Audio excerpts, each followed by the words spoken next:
ಈಗ party election ನಮ್ಮ ತಮ್ಮಂಗೂ ಏನು ಇಂಟ್ರೆಸ್ಟ್ ಏನಿಲ್ಲ. ನಮಗೇನಪ್ಪ ಅಂದರೆ ಇಂಟ್ರೆಸ್ಟ್ ಇಲ್ಲ ಅಂದರೆ ಜನ ನಮಗೆ ರೆಸ್ಟ್ ಕೂಡ ಕೇಳಿದ್ದಾರೆ, ರೆಸ್ಟ್ ತೊಗೊಳಕ್ಕೆ ಕೇಳಿದ್ದಾರೆ ಇವ್ರಿಗೆ ಸುರೇಶ್ಗೆ. ಸೊ ನಾನೇ ಆಯ್ತಾ ನಿಂತ್ಕೊಳ್ಳೋಕ್ಕೇನು ಅಂದರೆ ಪಾರ್ಟಿ ಕೆಲಸ ಮಾಡಬೇಕು ಅನ್ನೋದು ಆಸೆ ಇದೆ. ಯಾಕೆಂದರೆ ಪಾಪ ನಂಬಿ ನಮಗೆ 80,000 85,000 ಜನ ಓಟ್ ಕೊಟ್ಟಿದ್ದಾರೆ, ಅವ್ರು ಉಳಿಸ್ಬೇಕು.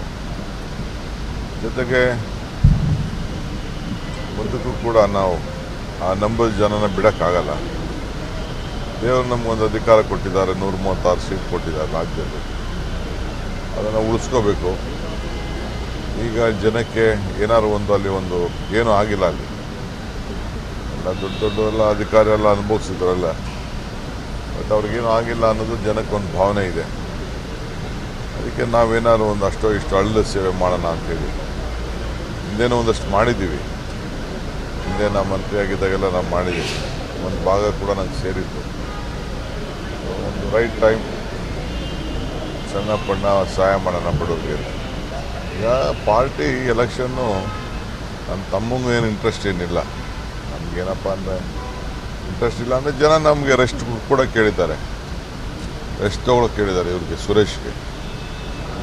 ಸೊ ನಾನೇ ಆಯ್ತಾ ನಿಂತ್ಕೊಳ್ಳೋಕ್ಕೇನು ಅಂದರೆ ಪಾರ್ಟಿ ಕೆಲಸ ಮಾಡಬೇಕು ಅನ್ನೋದು ಆಸೆ ಇದೆ. ಯಾಕೆಂದರೆ ಪಾಪ ನಂಬಿ ನಮಗೆ 80,000 85,000 ಜನ ಓಟ್ ಕೊಟ್ಟಿದ್ದಾರೆ, ಅವ್ರು ಉಳಿಸ್ಬೇಕು. ಜೊತೆಗೆ ಮುಂದಕ್ಕೂ ಕೂಡ ನಾವು ಆ ನಂಬರ್ ಜನನ ಬಿಡೋಕ್ಕಾಗಲ್ಲ. ದೇವರು ನಮಗೊಂದು ಅಧಿಕಾರ ಕೊಟ್ಟಿದ್ದಾರೆ, 136 ಸೀಟ್ ಕೊಟ್ಟಿದ್ದಾರೆ ರಾಜ್ಯದಲ್ಲಿ, ಅದನ್ನು ಉಳಿಸ್ಕೋಬೇಕು. ಈಗ ಜನಕ್ಕೆ ಏನಾದ್ರು ಅಲ್ಲಿ ಏನೂ ಆಗಿಲ್ಲ, ಅಲ್ಲಿ ಎಲ್ಲ ದೊಡ್ಡ ಅಧಿಕಾರಿ ಎಲ್ಲ ಅನುಭವಿಸಿದ್ರಲ್ಲ, ಬಟ್ ಅವ್ರಿಗೇನು ಆಗಿಲ್ಲ ಅನ್ನೋದು ಜನಕ್ಕೊಂದು ಭಾವನೆ ಇದೆ. ಅದಕ್ಕೆ ನಾವೇನಾದ್ರು ಅಷ್ಟೋ ಇಷ್ಟು ಹಳ್ಳ ಸೇವೆ ಮಾಡೋಣ ಅಂಥೇಳಿ ಹಿಂದೇನೋ ಒಂದಷ್ಟು ಮಾಡಿದ್ದೀವಿ. ಹಿಂದೆ ನಾವು ಮಂತ್ರಿಯಾಗಿದ್ದಾಗೆಲ್ಲ ನಾವು ಮಾಡಿದ್ದೀವಿ, ಒಂದು ಭಾಗ ಕೂಡ ನಂಗೆ ಸೇರಿತ್ತು. ಒಂದು ರೈಟ್ ಟೈಮ್ ಸಣ್ಣ ಪಣ್ಣ ಸಹಾಯ ಮಾಡೋಣ ಬಡವರಿಗೆ. ಇದು ಪಾಪ ಖುಷಿ ಪಡೋರು ನಾನು ಬೇಡ ಅಂತ ಹೇಳೋಕ್ಕಾಗ್ತದ? ಹಾಂ, ಯಾರು ಏನು ಬೇಕಾದ್ರೂ ಬೇಡಿಕೆ ಮಾಡಲಿ, ಪಾರ್ಟಿ ಯಾರಿಗೇನು ಉತ್ತರ ಕೊಡಬೇಕು ಕೊಡ್ತದೆ, ಸಿಂಪಲ್. ನೀವು ಮಲ್ಲಿಕಾರ್ಜುನ್ ಖರ್ಗೆ ಸಾಹೇಬ್ರನ್ನ ನಮ್ಮ ಇನ್ಚಾರ್ಜ್ ಜನರಲ್ ಸೆಕ್ರೆಟರಿ ಇದ್ದರೆ ಭೇಟಿ ಮಾಡಿ, ಇಲ್ಲ ಚೀಫ್ ಮಿನಿಸ್ಟರ್ ಕೇಳಿ. ಯಾರು ಏನು ಬೇಕಾದ್ರೂ ಬೇಡಿಕೆ ಮಾಡಲಿ, ಪಾರ್ಟಿ ಯಾರಿಗೇನು ಉತ್ತರ ಕೊಡಬೇಕು ಕೊಡ್ತದೆ, ಸಿಂಪಲ್.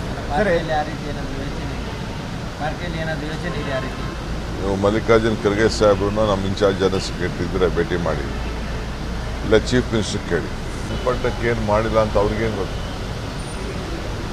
ಅವರು ಚನ್ನಪಟ್ಟಣ ನೋಡೋಕ್ಕಿಂತ ಮುಂಚಿತವೂ ನಾನು ಚನ್ನಪಟ್ಟಣ ನೋಡಿದ್ದೀನಿ.